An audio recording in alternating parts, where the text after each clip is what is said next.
ज्यावेळी मला घर बांधायला पहिल्यांदा पैसे कमी केले मी माझ्या बहिणीकडून 3,000 रुपये आणले.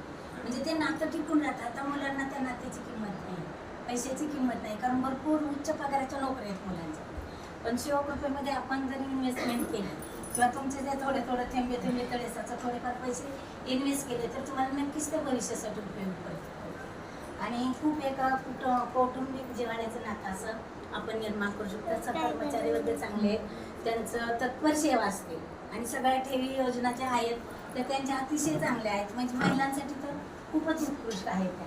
त्यामुळं शिवकृपेच्या तुम्ही विश्वास ठेवून तुम्हाला जर इन्व्हेस्टमेंट करायची असेल भविष्यात जर तुम्हाला काही प्रॉब्लेम येऊ नये असं वाटत असेल तर तुम्ही निश्चित त्यांचा हे सहकार्य करू शकता. आणि या ठिकाणी महिला दिनानिमित्त माझ्याकडे तब्येत ठीक नाही येणार नव्हते, पण म्हटलं आपण हा कार्यक्रम चुकवायला नको, हा एक कार्यक्रम आहे.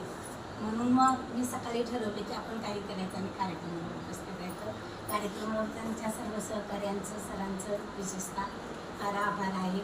आणि महिलांसाठी एक चांगलं व्यासपीठ त्यांनी निर्माण केलेलं आहे की तुम्ही संचय योजनामध्ये सहभाग घ्या. सरांना म्हणण्यापेक्षा आपलं स्वतःचंच जे काय आहे ते थोडंसं प्रगतीच्या मार्गावर आपण जाऊ शकतो एवढं मी सरांना सांगते. आणि सरांनी मला बोलण्याची संधी दिली.